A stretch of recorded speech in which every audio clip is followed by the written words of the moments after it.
You ready? Yep. You can still hear me okay? Everything's good? I think so. I think we can hear Okay. you. Yeah, we're live. So welcome, dude. Thank you for Justice, having me.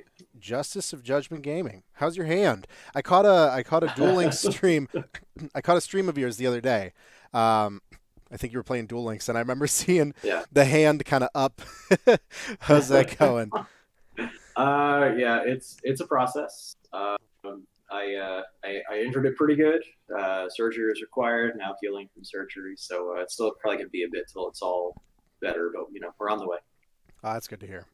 Glad that nothing kind of because I know you've been dealing with that for like a month now.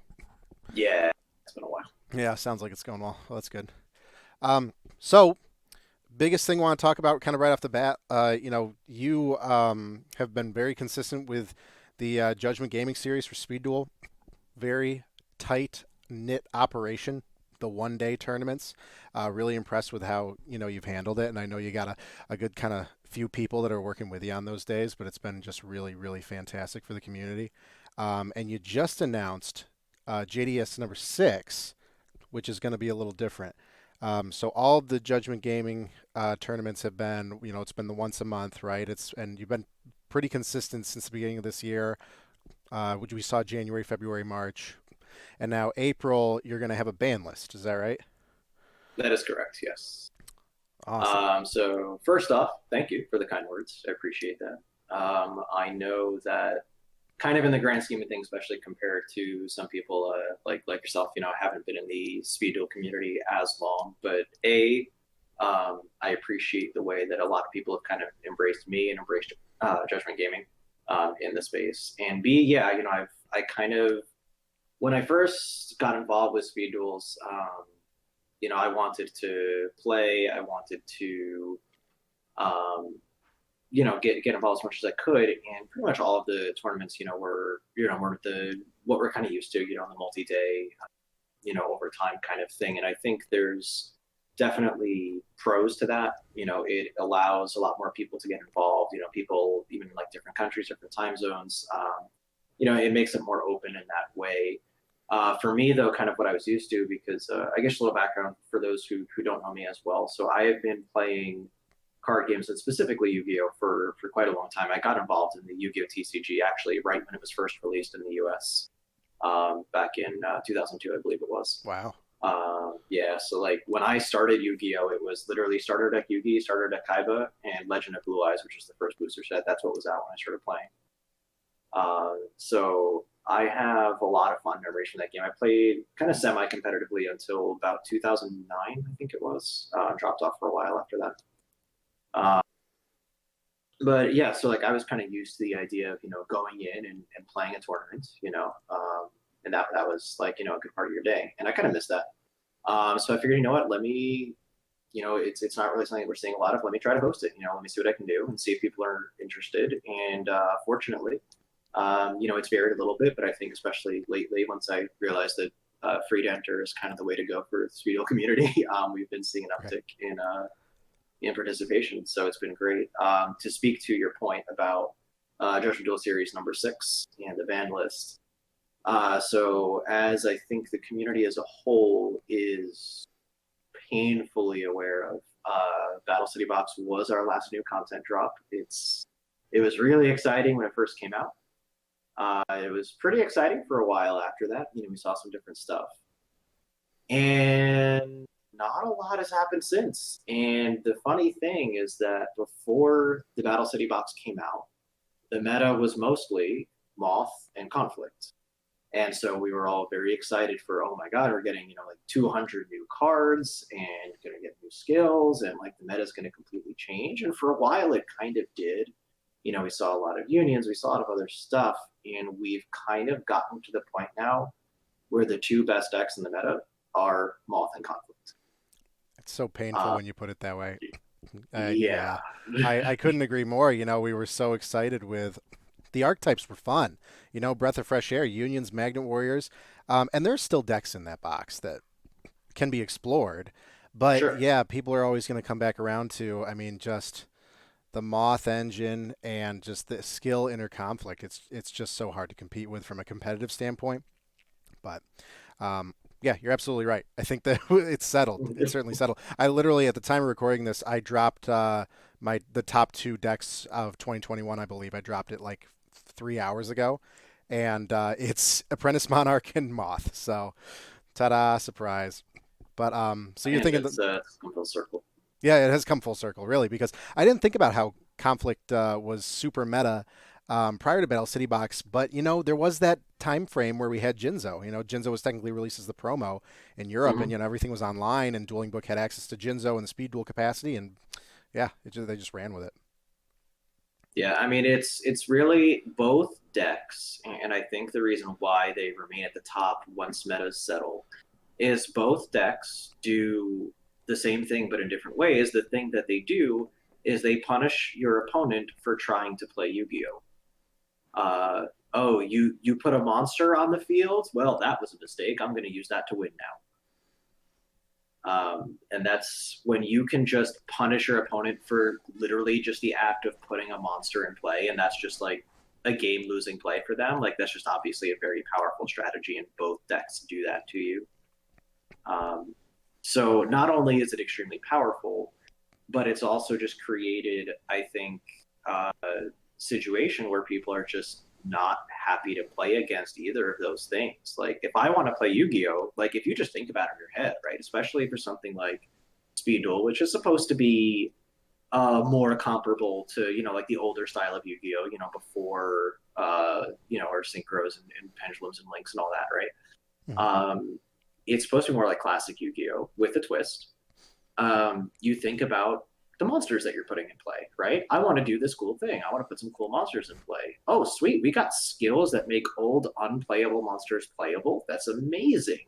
Yeah. Except that every time you think about doing one of those cool things, you have to think about, oh, but it's just going to get conflicted. Oh, it's just going to get tributed off with Parasite and Cocoon, and that feels really bad to play against. So I think as a whole, and obviously you never want to say everybody because different people feel different ways, but it seems enough people have gotten tired of conflict and Moth and are ready to explore what else Speed Duels has to offer when you take some of the most oppressive things away. And so those are like the two most obvious things. But we did a couple other things too. We tried not to create some like crazy long list. We don't want to, we're not trying to, completely change everything. We're just trying to basically remove or limit some of the things that we really felt were outliers. That were just so far above the power level of everything else, and I do want to give a shout out when I say we, I do mean we. I did put together a council of sorts of some of the more prominent members of the community, particularly those involved on the competitive side. And I say that because I don't want you to take offense. You But can just we say, got I'm it. assuming it's like Lucas Gaylord and Terra Master. Those guys are always got their hands in something. So I will. All right. So I will go ahead and give a quick shout out to my team for Judgment Gaming because I'm actually just super proud of the roster that we put together. So all of them were involved, but yes, Lucas, Terran Master, Cursive, Blaze, who's in there, and then our most recent addition to Judgment Gaming is Nightblader, who has quickly proven himself to be just an extremely valuable member of the community, even though he's pretty new. So really happy to have all of them in there. But then we brought in some people outside the team as well. Tensei Patu, I brought him in. Alam, just because, like, I mean, the man runs more tournaments than anybody else, so seems like True. a good person to have in there when you're looking at things literally from a competitive standpoint, right? So he was important. I brought in actually at Lucas's suggestion, we did bring in Tetra, who's been away from the scene for a while but still paying attention, and still like has some pretty good viewpoints. And also, a lot of times we'll look at things just differently than everyone else, and it's good to just kind of have that like contrarian in there too. Mhm. And then we brought in Art Quinn, who again has been a little bit less active, but still pays attention and is one of the most successful players in recent memory as well. So we brought all these people together, and said, what, let's really talk about this, right? So we can go over just really quickly kind of what we came up with, and then I can go into the reasoning a little bit why if we want to talk about that, Yeah, just as far absolutely. as the sentiments. Yeah. Yeah, I got it right in front of me. So you're right. It's not that big of a list. Obviously, it sounds like you had a lot of people involved with it, a lot of prominent members. So, I took a look at it because you announced it. I think at the time of recording this, you announced it yesterday evening, and I Right. took a quick look, and my immediate takeaways are, yep, we were shutting down Moth and Conflict. And but it also looks like because when I think about Moth and Conflict Gone, my mind drifts towards stall zombies. But it looks like you guys put some things in place around that. Yeah, I'd love to go through it. Just see Yeah. your reasoning. Yeah, absolutely. So, straight off the bat, we are using the dual link style list, which means if something is limit to one, for example, you can only use one total card off the limit one list. It's not one of each like in the TCG because Speed Duel is modeled more after Duel Link, so we decided to go with that style. Hmm. We did just straight up ban a few cards. Inner Conflict is gone. And yeah, to kind of kill the current Moth deck, we did ban Parasite Paranoid. There was some conversation about whether to ban Parasite or Cocoon. But at the end of the day, we decided Parasite was the better ban because Cocoon without Parasite is nowhere near as strong. You actually have to tribute your own monster that also has an equip card equipped to it. So we kind of felt like if someone wants to make that investment to try to make Moth work, like that's much more fair Sure. uh, than current. And also just Parasite without Cocoon still can do things, right? Like I can still, you attack my monster, right? I quick play, attach Parasite, I summon the Moth from my hand. Or I have an insect, you want to target it? No, I use Parasite to stop it. So we just Yeah, felt like that's a big one. Parasite's play pattern, yeah, was much more problematic. So we got rid of that. But yeah, no, JDS number six. Someone you want to try to make an insect equip deck work with Cocoon, be our guest. It'd be Go for it. interesting, or yeah, it would be super interesting if people really want to go that far. Yeah, Good I luck. mean, if that's how dedicated you are to Moth, then man, you earned it. Go for it.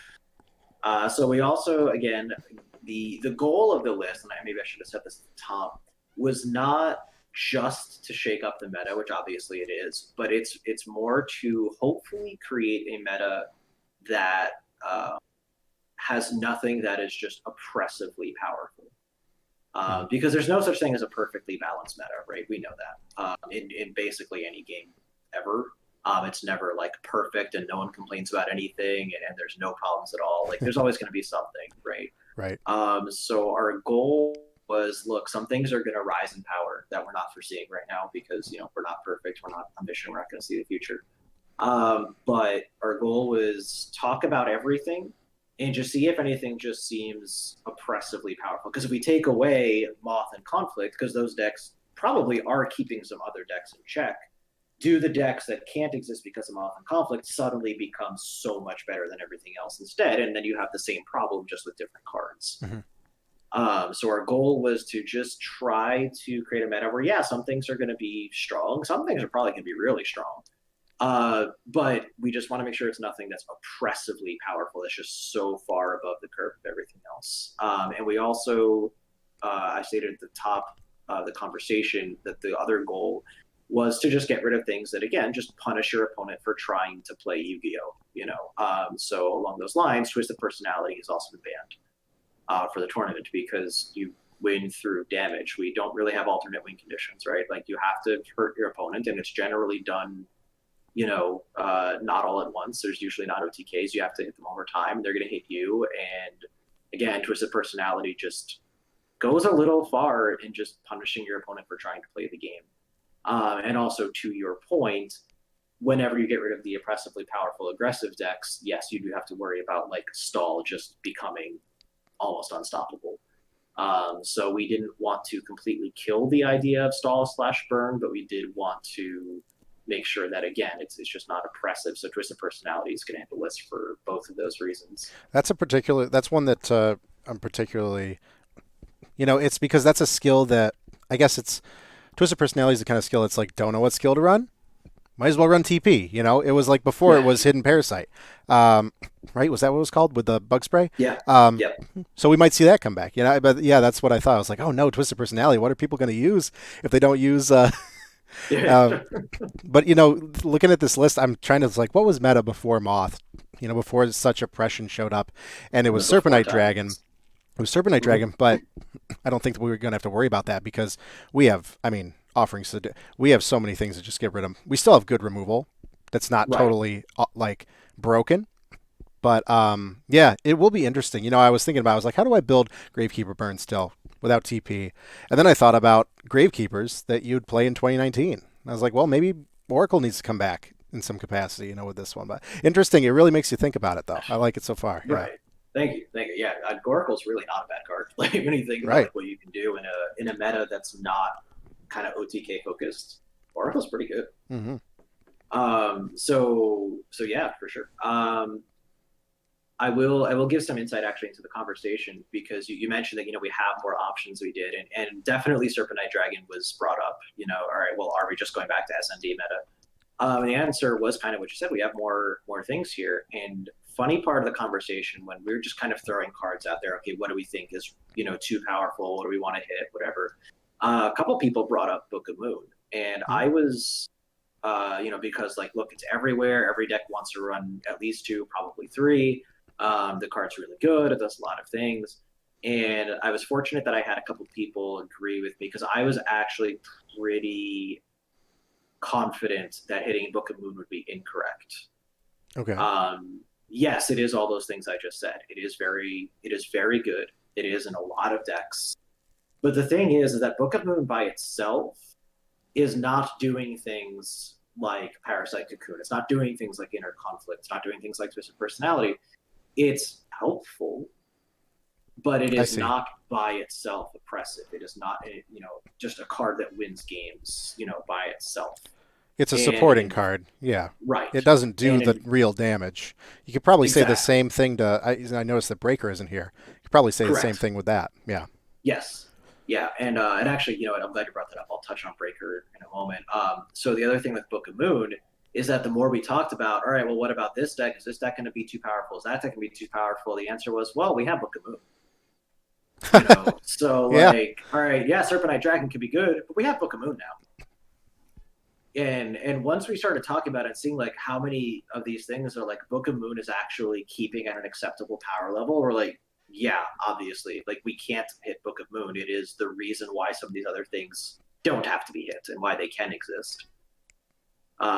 Because again, like we don't want a game of solitaire, right? You Hmm. don't want, well, I just do whatever I'm going to do and you do whatever you're going to do, and whoever does it better wins, right? You do want interaction between players. And Book of Moon, he felt, is strong, but is one of the healthiest forms of interaction where I can disrupt what you're doing, but Book of Moon doesn't just completely shut your deck down, right? It's a healthy form of interaction. Yeah. I mean, Book of Um, Moon's always great because people see it on the surface. It's good defense. It's why we don't run Windstorm of Atakwa anymore. Just an example. We don't see those traps sure. anymore because now we have like Book of Moon and it's a quick play spell. But then there's so many unique interactions with Book of Moon, like I mean, obviously Parasite would be banned in this capacity, but Book of Mooning your own monster when Parasite comes down to equip to it. Like little interactions like that where Book of Moon can help you, or Book of Mooning a lava golem so you don't have to take the damage. Just Right. like stuff like Yeah. that. Yeah, I like that you kept it in because that interaction is pretty cool. Yeah, and it's also one of the reasons why we ended up not hitting Nightmare Wheel is because the interaction between Book and Nightmare Wheel. If you Nightmare Wheel my face on monster, and then after resolution I book my monster, now you just have a useless Nightmare Wheel sitting in your spell and trap zone, Yeah. just occupying the zone forever. So keeping Book and Moon off of the list actually was not just keeping Book and Moon off the list; it was actually keeping other cards off the list too, because it helps keep them in check. Interesting. Yeah, I can see that. So it's a big deal. So to touch on Breaker, which you brought up, that was actually a pretty long conversation Really. between everyone. Yeah, there was a lot of debate around Breaker. And again, kind of for a lot of the same reasons. It sees play in so many decks. It's a very valuable card. It does a lot of things. Even after you use the counter, 1600 is a decent body with the counter 1900s. Obviously, the highest power level we have for a level 4. It can be used with the lore. So, like, again, all great points. But again, it comes back to, as you yourself just said, Breaker by itself is generally not winning games, particularly when we're getting rid of the most common OTK factors, which are, again, inner conflict and Cocoon and Parasite. So you get rid of those things. Breaker by itself is not winning the game. It's also, again, an important check to other decks. So, again, you talk about stall. Well, Breaker's really good for that, right? Like, we can make sure that back row doesn't get completely out of hand. You look at something like a deck you mentioned earlier, Magnets, pretty dependent on their field spell. Okay, Oh yeah, well, we need ways of dealing with that, right? And Cosmic Cyclone can't be the only way because paying 1,000 life points in a 4,000 life point format is not always bad, but you have to be sure that it's worth it, and it's not always. right, right.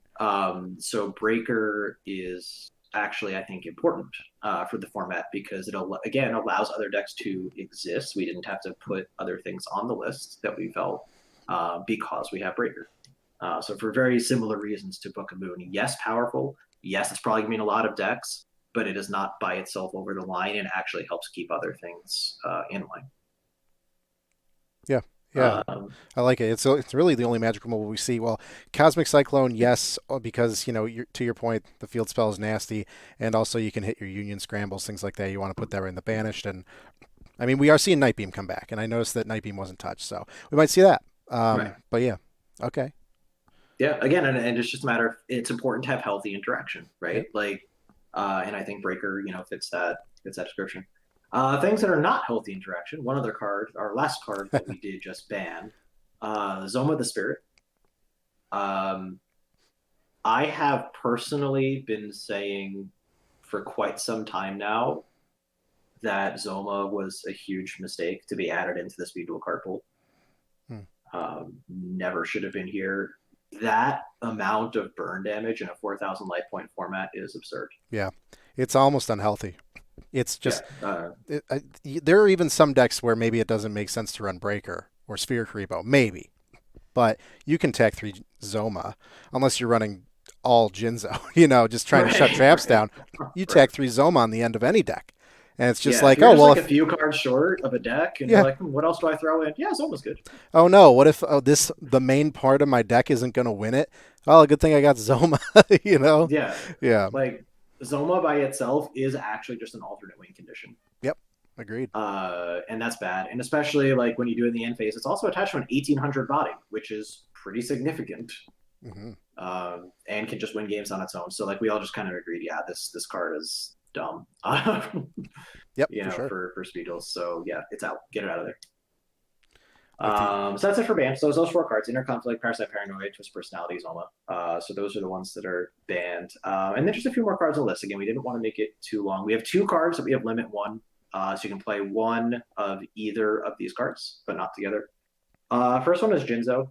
There were some people actually asking to ban Jinzo, but a few of us, myself included, kind of pushed back against that idea because we don't think it's so far over the line, especially with conflict gone. But there was definitely worry about spellproof armor Jinzo.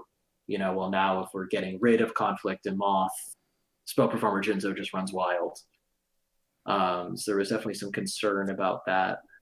We think one Jinzo is still okay. We feel like it's more now the boss monster, I guess, of spellproof armor, right. rather than just something you can run three of. And it's also, we think, like an important, maybe even side deck card for decks that want to deal with a more trap heavy opponent, whether Hmm. that be stall or something else.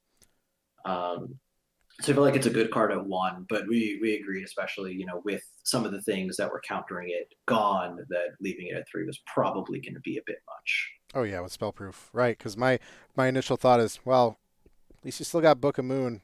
Well, not with spellproof armor, Right, right. So, but with one, limited Jinzo at one, I don't know. I'm racking my brain of all the traps that were good throughout the format and trying to see how you can slap that together, like without just playing without caution at Jinzo. I don't think it would be that great. Yeah, so I think that, but at the same time, three Jinzo, yeah, spellproof would run pretty wild. Right. So, Exactly. So it's a good counter to certain strategies. As I said, it's kind of a boss monster spell proof, but yeah, three was looking a little scary. So kind of did what TCG did back, way back in the day when Jinzo kind of was new there, limited one. I felt like it was right. mhm. I will actually tie together our end of limit one list into our limit two list because there's two cards that go together there. Yeah, Um, if everything else is going down, obviously unions rise up. sure, yeah, Pretty significantly, and to the point where it's probably an issue. So we didn't want to make unions completely unplayable. Again, there were only a couple things that we were just all in agreement of. No, you may not exist. Conflict was one of them. But we didn't want to just remove unions from meta entirely. None of us really want that. But we did agree that left untouched, they would probably be in an unfair position. So there was some debate. Obviously, the two biggest cards for unions are Union Hanger and Union Scramble. Mm-hmm. So there was some debate about which of those is more important to the deck, which one does more, which one is a overall higher power level, and that was a fun discussion because everyone remembers your opponent going turn one, play Hanger, search Y, summon Y, search Z. Yep. Like we all remember that play. And we're just like, oh, it's so much value for one card. You're right. It's true. Your opponent just if they go first, they open Hanger. You're just like, oh, what do I do? Right. Well, Feels bad. yeah, and the worst part is, and so now I can see why you can limit Union Scramble at one because you can go through that whole opening motion and you get YZ out, the fusion out, and set a card. Guess what that set card is? You know? Right. Yeah. And so that was the thing. Unit Hanger is obviously an incredibly powerful opening play. None of us are debating that. But we're asking what really gives the deck longevity, like what lets it really win the game, and that's Union Scramble. Unit Hanger lets it set up. Union Scramble lets it win. Yeah. Agreed. Scramble has insane value. You thought Hanger was good value. Scramble's insane value. Summon up to 3 monsters and then also add a banished one back to your hand. Like that's a lot. That is a lot. Limiting it to one doesn't totally it doesn't totally destroy the deck. No, and again, that's struggle a not little bit, what we want to do. but Yeah. yeah, exactly. It'll be more of a slap fight for sure. Mm-hmm. Yeah. So Scramble goes to 1. You can still draw it, and it still might win you the game, but you don't get to run 3 to do it nearly as consistently. Right. And then Hanger goes to 2. Because again, we don't want to kill the deck, and you still have a decent chance of opening with Hanger, even at 2. But it's just gonna be a little bit less consistent. That's really the goal of the deck. It can still do what it's doing now, just less consistently. So it's going to be a bit more of a risk if you want to play that deck. Your ceiling is still the same. Like you can still have the same power level that you have now. It's just how consistently you're going to be able to do it, how frequently you're going to be able to do it is going to be less if you do choose to play that deck. Yeah. Yes, that was the goal. And then rounding out the list, 2 cards are also limit 2, so you can play 2 of either or 1 of each, because they do kind of go hand in hand, which is Haunted Shrine and Zombina. And again, it was really just with an eye towards stalling strategies / things that are just incredibly unfun to play against, because Haunted Shrine, Zombina loops are no fun for anybody. Mm-hmm. Yeah, I was thinking about, well, how does Viral Despair work in this format? And you can get away with playing Viral Despair without playing Zombina. 2 Haunted Shrine, be okay. Mm-hmm. But then you think about, I thought about all the stalls, and it's like, well, Giant Rat into Zombina, but with the limit 2, I think that also kind of cuts that deck down to size a little bit. So it'll be more, it'll be difficult to win consistently with it, which should be fine because that deck doesn't need any more help. No, it doesn't. Yeah. And again, it's just look, we can't, as I said before, we can't make a perfect meta, nor do we want to tell people, hey, this is the meta you want, right? Nobody wants stall, nobody wants burn. That's not true. Right. There are people that enjoy playing those decks, otherwise nobody would play them. So there are people like this. So we don't want to dictate the meta to people, but we did just, as I said, just kind of want to look at things and say, all right, what looks like it could just be completely out of line, and just do something to, again, not kill it, not remove it from, being a possible deck that can win. But those things that just seem too far above the curve to get rid of. Now, there are going to be other things out there that it's going to be worth seeing how they do and keeping an eye on that might be a little strong. I know people definitely are playing around a Serpent Knight Dragon in testing for sure. Yeah. We'll see how that goes. Magnets are an obvious thing to look at here. That's exciting to think about. Those guys get their time in the sun. Yeah, I noticed you didn't touch magnets. And magnets, it's one of those decks where it's really hard to cram. I mean, you can if you want, but it's really hard to cram Zomas and Breakers into it because it all just works together so well. So I think that they'll shine a little bit here. And nice. Again, another reason why Breaker had to stay off the list, right? For that, I will say there was actually an earlier iteration of the list that did hit magnets a little bit. just kind of preemptively. But at the end of the day, we're like, you know what, this deck, I mean, minus like one or two performances, occasionally has almost never topped. Yeah. You know what? If magnets are just a really good deck now, that's okay. Yeah. Yeah. Like as long as it's not, well, you either play magnets or you lose. As long as that's not the meta, like, you know what? Look, yeah, magnets can have some time to just be a good deck. Like that's okay. Yeah. I agree. But at the same time, I don't think it's going to run away. You know. Right. And so far, I've gotten feedback from a few different people that have done some playtesting so far, and each of them so far have told me that right now it looks like a really healthy meta where there's a lot of different decks that might be really good, that might be worth playing. So that's very exciting to hear. Of course, that is just in the first few days of people testing. There's still just under 2 weeks from the time of this recording until the tournament will be Sunday, April 11th. Yes, Sunday, Um, April 11th. Yeah, I'm actually going to be out of town that day, unfortunately, but and I usually try and hit all your tournaments because I usually can make the 1 day work better than trying to do the 3 days around thing. right, But right. do you think that this one's going to attract a different crowd? Think about we got the United We Stand guys and the guys in Europe, the guys in South America that they do like that meta. It's something that they've really kind of ground it and just they put in the time to really master the deck. You think it's going to attract a different crowd? More, less competitive or more competitive? What do you think? That's a really great question. So I think I think it's going to do some of both, to be honest with you, because there's going to be the players that have been grinding this format that are tired of it, that want something new. They want that breath of fresh air. They want to stop worrying about getting, conflicted or parasited and get to actually play their decks. So there's going to be those players that have been around the whole format that are now excited for something new. And I do think it will bring in some new players, because look, if you're a new player, right, and you're just learning, and we all know, like, you're new to a format, you're new to a game, you're not going to be putting the best deck together to start, right? You're Hmm. going to be putting together what you think is cool. And for a lot of players, what they think is cool generally revolves around, I get this big monster in play. I get, my favorite monster or this big boss monster that's cool, whatever. Hmm. And then you sit down, I mean, usually in person, but I guess on Dueling Book nowadays. Right. Right. And you do your thing and you do your cool thing, and your opponent's like, all right, cool. I activate under conflict. Yeah, Oh, what does that exactly. do? Oh yeah, I take your monster. Oh, can I respond to that? No.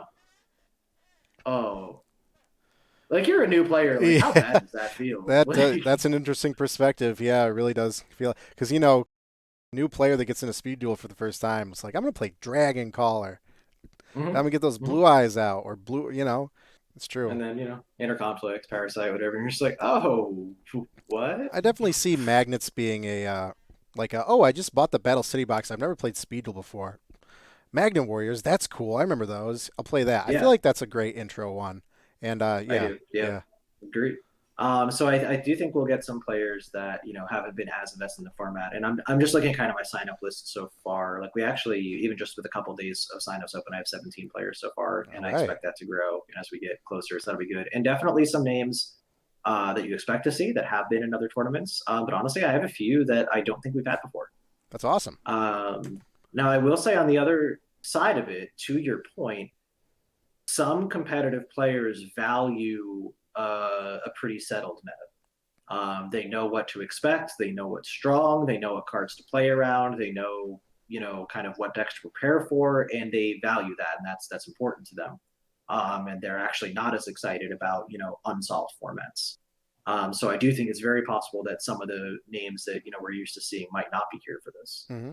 True. Um, but I think it's important to offer that alternative, and kind of see where we're at. And what I will say is something I'm very excited about, and that I hope we see come to fruition, is a few people in our ban list council have talked about trying to not make this just a one tournament thing, but Mm, seeing if we can kind of establish this as a sort of alternate format to our, well, I guess Speedo's already an alternate format. So an alt format to our alt format. awesome. Um, but try to give people something different to play around with. So I know from my team. Lucas and Terramaster are planning on doing stuff with Legacy. They're probably going to do something with it. And I have a couple other people that have expressed interest as well. If this goes over well, if people have a positive reaction to it, I very well may just have JDS number 7 use the list Yeah, I could as see well, that. and we'll see. And you know what? If it overall goes well, but like there's this one thing that's just a little bit out of line that we didn't think about.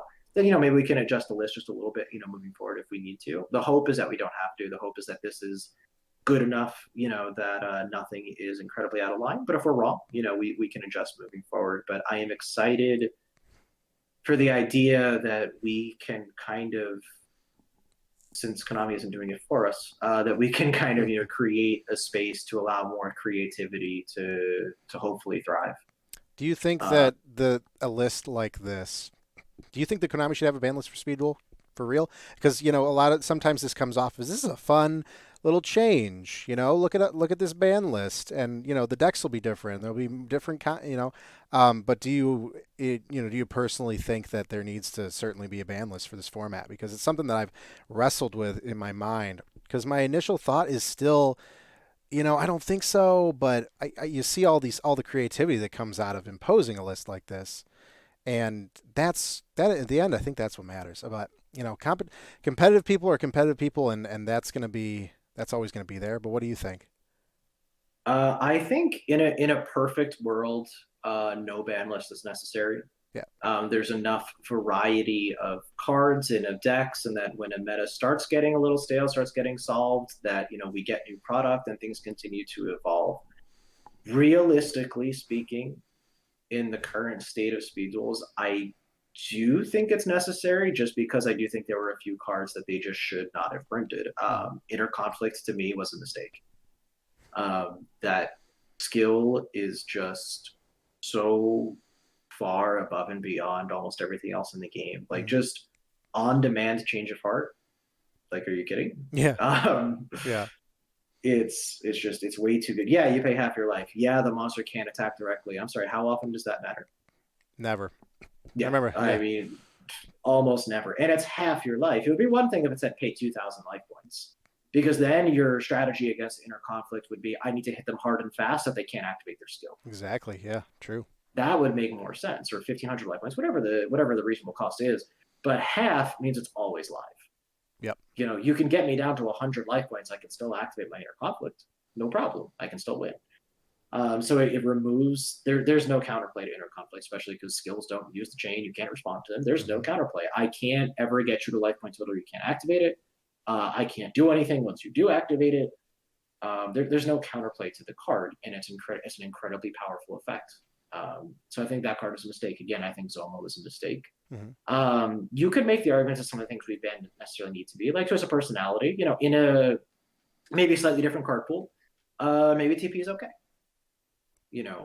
It's just currently it's a little too good. Yeah. And again, it feels bad to play against. Like it punishes you for trying to play Yu-Gi-Oh, and those are the kinds of things that I think are bad. So like you mentioned, I stream Duel Links sometimes, not nearly as much as I used to in the past, but like I do sometimes still. I've played Duel Links for a long time, and one of the and this might mean something to some people listening, maybe not all, but if they play Duel Links, are probably aware.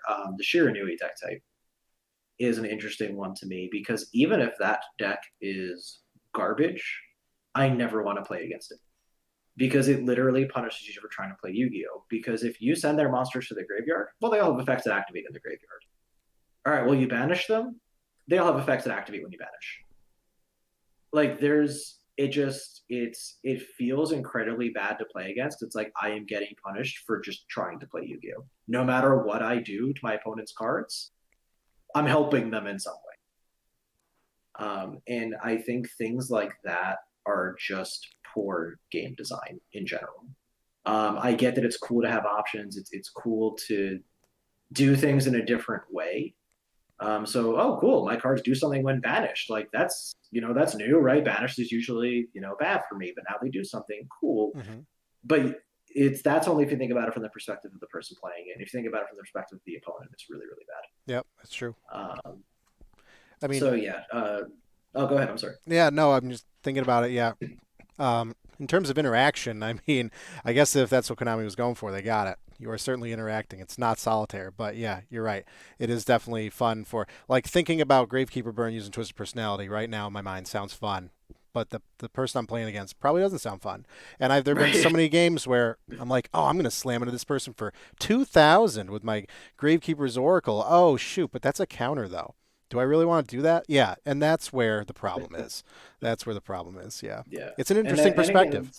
right. And I think it's important to consider. And that's not to say that like nothing can ever be printed that your opponent's not going to enjoy. Because I mean, at the end, that's kind of the point, right? Like, is I want my I want to crush my opponent, right? That's kind of the idea. Yeah. But it's a matter of how you do it. It's a matter of what mechanics you use. And like again, no meta is ever going to exist where every single player agrees that everything is fair and everything is balanced. And yeah, I don't mind losing to that deck because it's fair. You're always going to have people complaining about this or that.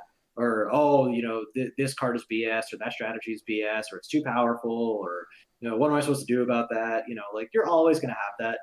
And I think from a game design perspective, you have to understand that Hmm. and not, you can't play it too safe because you play it too safe, you just have a boring game.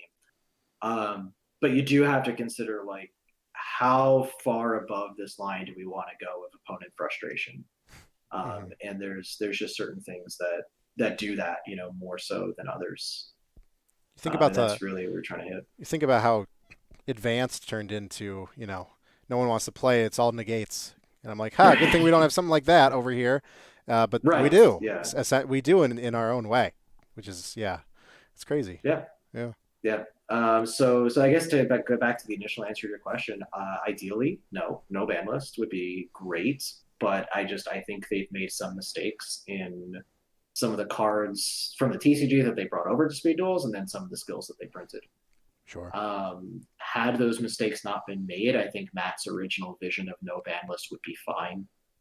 And again, they're like, we didn't want to create a huge ban list, and there's a reason for that. Like, if my answer to you was, oh my god, yes, we need to ban this, we need to ban that, and this needs to be limited, and that needs to be limited, then our custom list would be much longer.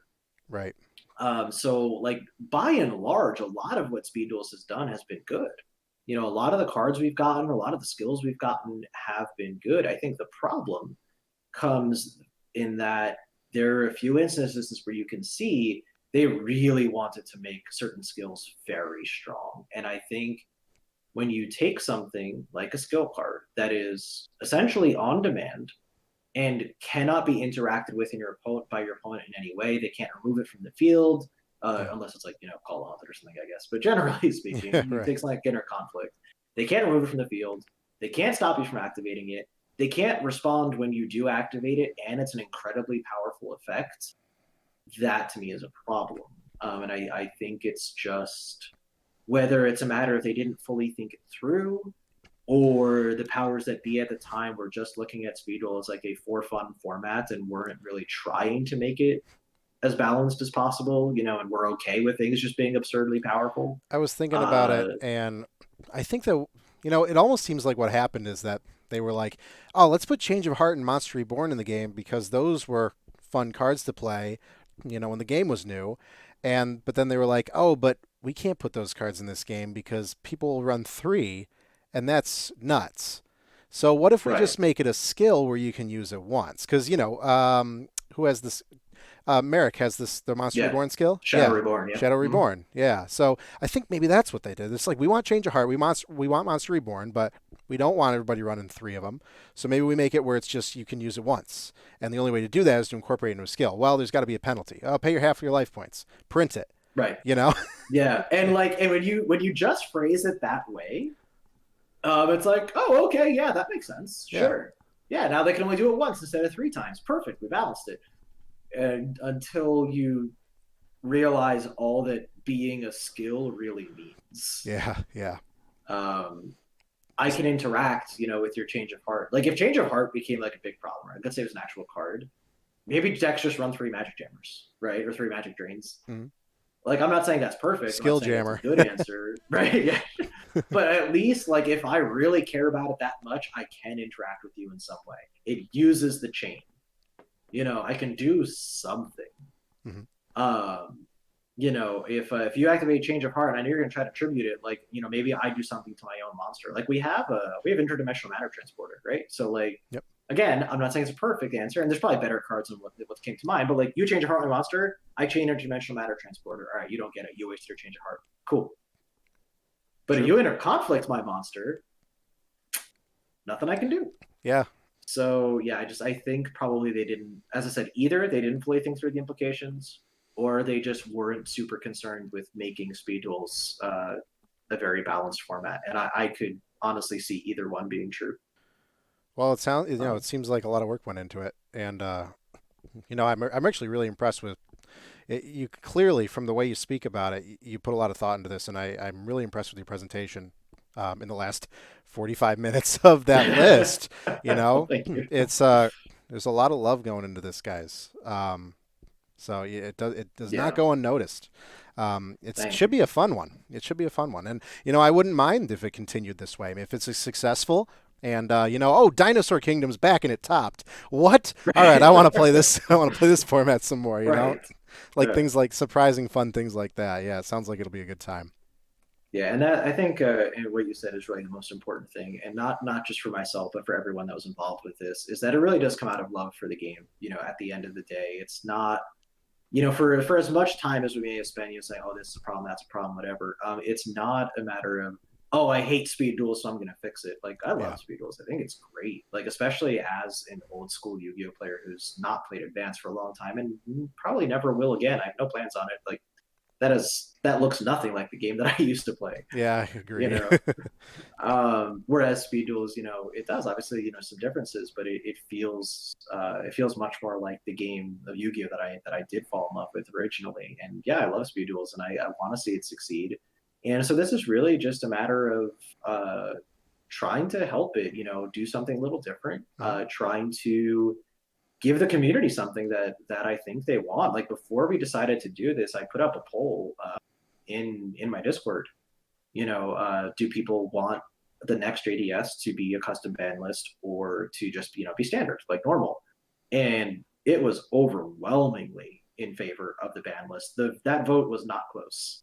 Yeah, I remember Uh, seeing it. Yeah, it was like so it's like, all 70% right, said yes, please ban stuff. yeah, Yeah. yeah, it was some certain number. So it was like, all right, clearly the community wants this, they're hungry for it. Like, we all love the game, and it's just we want to see it be in a slightly healthier state. Because look, let's be honest, at the end of the day, like, there's a lot of conversation. None of us know the future of this format. None of us know if we are getting more products ever again, and if we are, when that might be, and Hmm. what's going to happen at that point.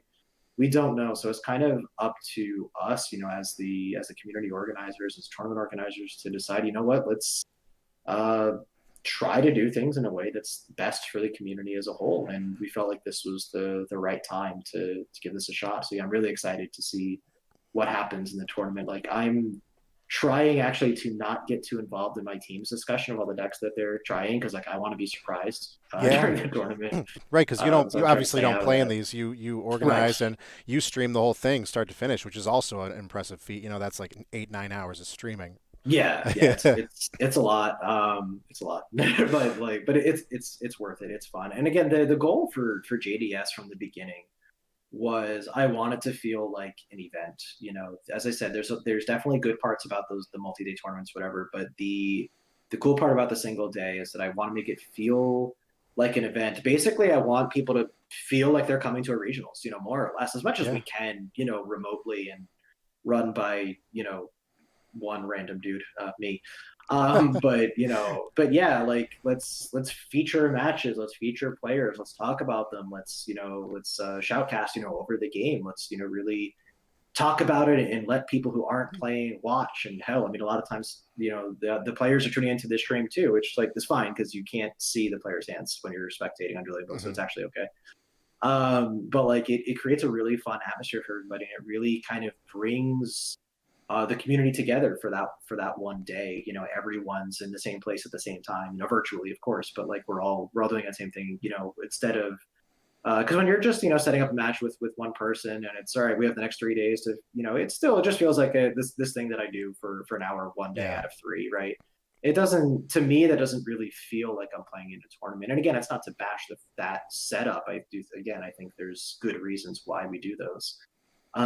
It's just there's something for me about that feeling of coming together as a community, and we're all here together today at this tournament at the same time, and you talk to your buddies about how your match went before you prepare for Mhm. your next one, and you get in there, and like to me that was a big part of the competitive experience, when I played the It's the best TCG. part. Yeah, it's Yeah, what made going online so painful yeah. initially, Hmm. because the local was all about the camaraderie and how'd you do? Oh, I'm X2. It's like, oh, Right, well, right. I'm gonna be over there trading. Okay, yeah, Yeah, Well, yeah. you certainly nailed it with that because your tournament now and another great example is Speed Duel Leagues, the Speed Duel League series, the one that's also one day. Those are the days that I get excited for. I try to play those 3 day tournaments as much as I can, but always something always happens. I miss around. But these are the days that I clear with my family. I tailgate. No, I don't do that. But I hop on with you and chum around. We look at top 8 and do all sorts of stuff. And yeah, you really have achieved turning it into that day. And I All right, know that well, a lot appreciate of that. people are dipping in the chat and just hanging out. It's a good feeling. It's a great feeling. So, Yeah. it's really remarkable, and I'm glad that you got it. You still got it coming. Now the prize pool. So that's interesting Mm. because you're the only tournament I believe right now that you have potential ability to continue to fund the prize pool through the stream. And that's at twitch.tv/JDG Justice. And additionally, there are already kind of a base prize pool that do you put that up yourself? The cash Yes. prize? Yeah. Yeah, so yeah, thank you for pointing that out. So it's something I've done for the last two, I believe, JDS tournaments, and will continue to be doing probably for the foreseeable future, barring any horrible changes in my life situation. But Yeah. yeah, I put up $50 as the price pool. Again, it is free entry. But yeah, what I started doing was allowing people, anybody, to add to that price pool as tournament goes. So any donations that are made to the Twitch stream while the stream is live, 100% of those go to the prize pool. I don't take any of that.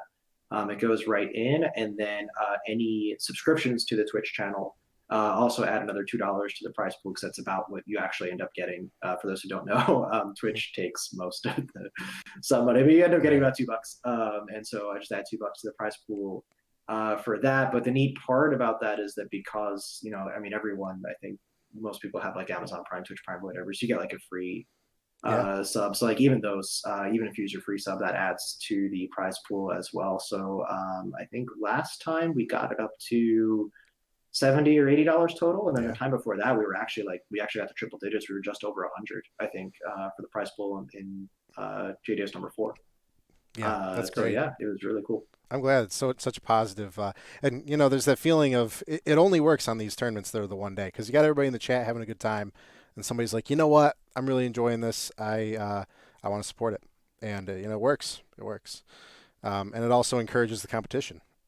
Yeah. Just because you're playing for money, good or bad thing. The other thing with the free entries usually kind of bring the tension down with what you're playing for. But we got just like any other game, card game, fighting game. Any sort. We got those competitive guys. But it always makes for a Oh good yeah. show. Now, what deck are you playing right now when you play? Because I think I saw you in Speed Duel League 2, and I think I saw Skull Servants. Or yeah, Yeah, that's probably right. Yeah, so I was inspired by my teammate Terra Master Top Ford yeah, in JDS actually with Skull Servants, which was awesome. I decided to play it myself, but yeah, I think in no, sorry, saying something else. Yeah, it didn't go that well for me. Unfortunately, after he top forward, it brought a lot of notice to the deck, and so part of that deck's ability to succeed is actually on surprise factor and people just not being ready for it or not knowing how it functions.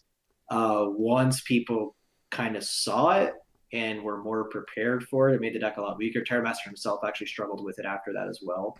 oh, okay. Yeah, he Can, and I both played it, and neither of us did that well. can you So tell me a little bit about how it works aside from obviously the skill shoveling Skull Servants in? I know that there were a couple other nuances that got around unions and worked with some other. yeah, so Unions is actually a great matchup for Skull Servants. Because spell servants have so much recursion, you can use King's own effect to revive it. You usually don't want to, just because it makes it too weak. But the point is, like, Union's biggest monster is 2,800. So once you get to 3,000 or higher, you're actually in a favorite position if you can keep those monsters in play. And because you have King's own recursion effect, you have Zombina's recursion effect, you have Haunted Shrine's recursion effect, and you're also playing three Kings, you have just so much pressure to put on the Union player that even if they're popping your Kings, you just bring them right back and run them over. Yeah, that's true. It's actually a great matchup. And that's really kind of what the deck looks to do. It at its core, it's kind of a beatdown deck because its win condition is just putting huge monsters in play. When I can just normal summon a 3,000 attacker, I can just Yeah. normal summon a 4,000 attacker. That's pretty big. However, King does have zero defense, so it's obviously susceptible to things like Book of Moons, Sirkaribo, and the like. Um, but again, you're kind of counting on your recursion effects to just keep bringing it back and to a point where your opponent can't deal with it. But yeah, I said once as people see it more, they see how the strategy works more, they play around it Yeah.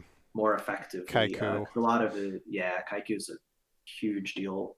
Plus, we're starting to see more of the rise of Banisher, and Banisher just destroys Skull Servants. Oh yes, we got Banisher the Light and Banisher the Radiance. I think the Radiance is the good Yeah. one though. That's the one with the actual attack. Yes. Yeah. Yeah. We're seeing Radiance pop up in conflict builds and like a little bit in like Moth side decks and whatnot. So yeah, so Skull Servants actually became really hard to play. I did participate actually. I only played in one flight of it, but I played in a remote duel extravaganza this weekend.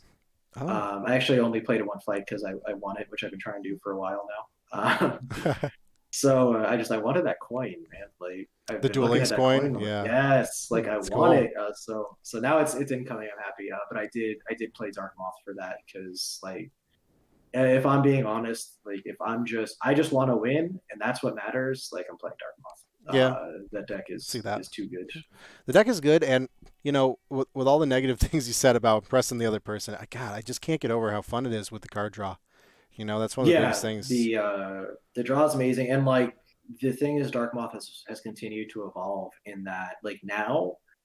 So again, I'm fortunate to if I want to play Moth, I have one of the best Moth players in the business, Blaze, on my team. Hmm. So it's a really great resource for me personally.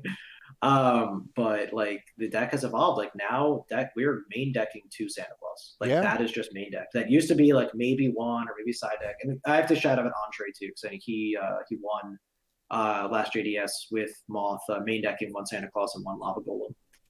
And like just realizing, all right, you know what, main decking those kaijus is actually correct. Like you just have to. Yeah. It's, Because how did he beat Moth before? You set monsters. Like what did they do? They couldn't do anything. you had Gap, really. That I remember you used Gap Yeah. before Battle City Box, but that's something I Mm-hmm. actually just mentioned in the meta video that I just put out because one of the creative splashes that has really evolved the deck is Santa Claus and Lava Golem to some extent, but Santa Claus is the most it's the most surprising, I'd say, because you never saw Santa Claus in the top deck. It just didn't fit. It didn't really make sense.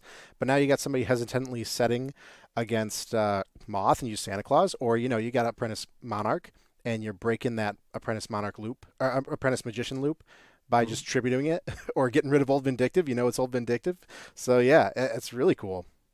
And I'll tell you, actually, I think it was my first match that I played in this remote duel. My opponent went like I think it was like game two. So they side might have been game one. I don't know if you remember. I think he might have main decked it, but he basically like went first, like T set passed.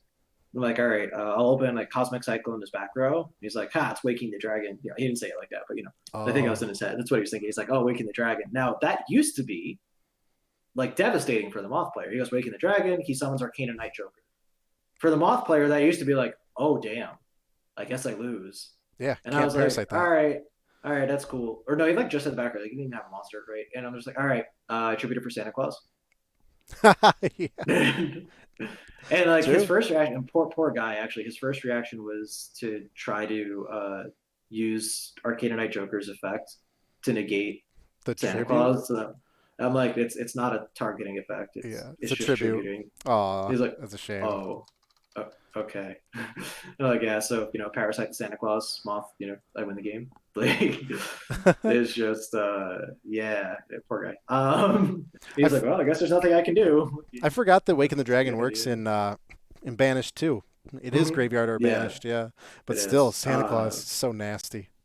It is, and like it's just the evolution of that deck. So like yeah, right now, yeah, if I'm playing strictly competitively just to win, yeah, it's Dark Moth for Yeah, sure. yeah. It's a fun My one. my problem, and I have this in common with a few of my teammates too, is I usually try to find something more fun to play in tournaments. So I usually don't end up playing strictly meta, which usually ends up losing. But you know, every once in a while we get there. Yeah, I feel that way too. Like I try, yeah, I'll play Interconflict, but I'll use Grand Marg more consistently than anything else because I feel Mm. that it's like, well, I want to play like I want a good chance of winning, but I don't want to be like a hack. I'm not saying that people that play, I'm not saying that people who play straight metas are anything like that. No, certainly not. But You're in it's for those just the guys. You thought play of meta, Rook hates you. Just know no, that. my perspective is, the thought of topping with a deck that has like Mind Crush in it or like something wild that worked for some reason. That is the day that happens. That's going to be the cool day because you can play well and you can top with Dark Moth straight up. Or you could try something rogue-ish, even if it's the same deck, but you got like two different techs. Which Speed Duel, what is that? That's like 10% of the deck. So Right. that could be huge. Yeah, that's just kind of how I see it. Well, Dark Moth is always going to be a go-to. I was saying I think Mm. that engine's going to be around regardless of what else comes out, unless they completely give us some overhauled cards and or move to GX and it's just not even a factor anymore. Or Yeah. something else has to happen, because if they up the say that they get more support for aquatic sea serpent things like that. Okay, water moth, Right. it's just like, all right, can I Yeah. put 3 parasite 2 moth in this? Yeah, okay. And oh yeah, here's Yeah. Daedalus. Yeah, That's kind yeah, of the sick part, right? It's 5 cards. it Like you is. still have 15 cards to put around there. Like Moth is less of a deck and more of an engine, exactly as you just said.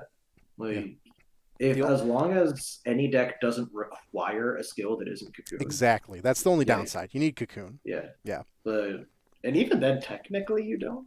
It just becomes less consistent. True. Because all right, you attack my monster. My monster's about to die. You know, I attach Parasite to it. All right, I summon Moth from hand. Like you know, it's still there. Yeah. Yeah. But yeah, any deck that doesn't require specific skill, yeah, you can put any 15 cards together with 3 Parasites, 2 Moths, and Cocoon, and like you know, you have a decent chance, Yeah. which is sick. But yeah, I remember we're coming up on the. I actually think we passed the hour, I but feel like we I did. wanted to take the time to thank you for coming on and talking through JDS number 6 coming April 11th, which this is probably going to come out Wednesday, which is the 31st. So then give some people, hopefully get some eyes and ears on this. And guys, that Discord server will be in the description below. And one other thing, while I got you, before we're done, Mhm. one other thing I wanted to talk to you about was back in November, you shared with the community that you wanted to do voiceover, and you made a YouTube Oh, channel called The yeah. Voiceover Journey.